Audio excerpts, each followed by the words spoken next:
La signature et la remise officielle des protocoles d'accord entre le gouvernement et les organisations de la société civile s'est tenue le vendredi 22 novembre 2019 à Cotonou. Le directeur des relations avec les institutions a rappelé le nombre de dossiers ayant fait objet d'études. En application des dispositions de l'article 3 de l'arrêté numéro 22-MPRI-FCBE-DC-DBEVA-SA du 2 septembre 2002 portant composition de dossiers de demande d'accord cadre avec le ministère de la Justice et de la Législation, la direction des relations avec les institutions et de la promotion des dynamiques sociales a réceptionné 11 dossiers d'ONG, dont 3 concernant la demande de signature et 8 autres concernant le renouvellement du protocole d'accord cadre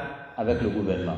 De son côté, le directeur de la promotion économique a mentionné les critères de sélection et les dossiers retenus après étude. Au terme de l'examen, 2 ONG sur les 3 nouvelles demandes ont rempli les conditions pour être déclarées éligibles à la signature d'un protocole d'accord cadre avec l'État. Il s'agit des ONG suivantes.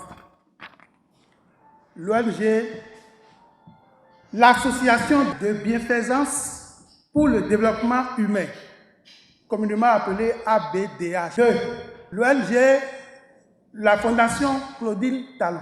Quant aux demandes de renouvellement, 7 ONG sur les 8 ont été retenues. Il s'agit des ONG suivantes.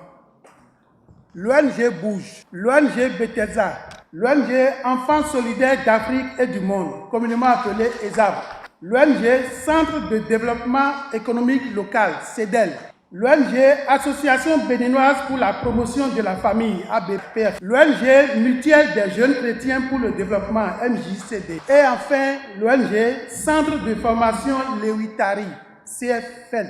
L'éligibilité d'une ONG à l'accord cadre est conditionnée au respect strict des critères ci-après. 1.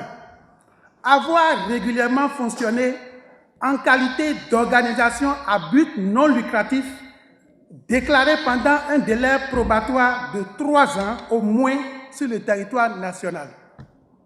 2. Poursuivre réellement une mission d'utilité publique au profit des populations déshéritées. 3. Bénéficier d'un rayonnement national, c'est-à-dire avoir une intervention géographique importante. 4.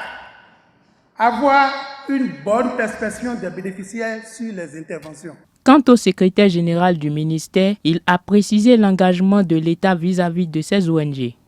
Conformément aux dispositions de l'article 21 du décret numéro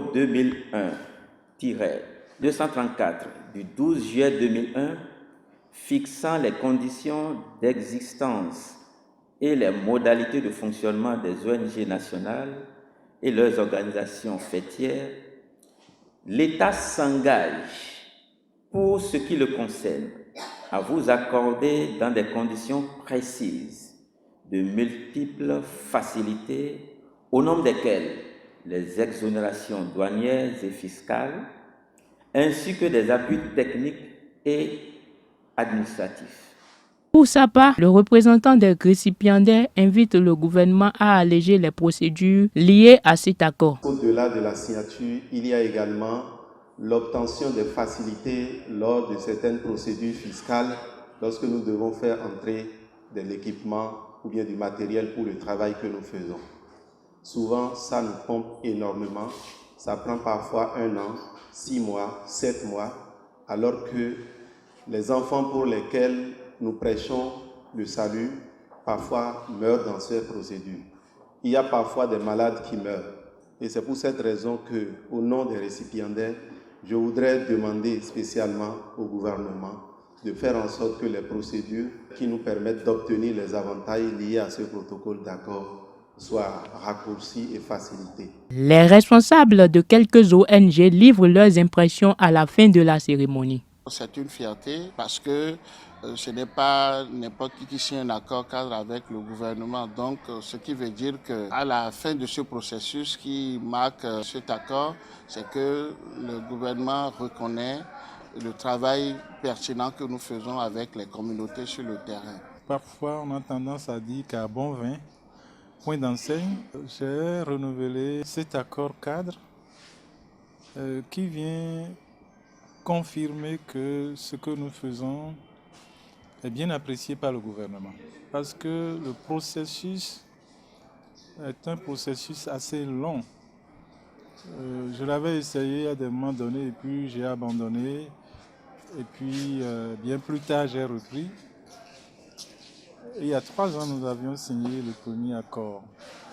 Et cette année, nous l'avons renouvelé plutôt après les 3 ans passés. Et comme c'est dit dans la salle, il y a tout un processus pour aboutir à ce travail-là. C'est une vérification minutieuse, sérieuse. Et donc c'est un label. J'ai vraiment un sentiment de satisfaction, sentiment que l'État sait reconnaître les gens qui font bien ce qu'ils ont à faire, les gens qui, même s'ils sont de la société civile, essayent d'apporter des réponses durables pour les problèmes qui se posent aux enfants, aux hommes et aux femmes dans notre pays.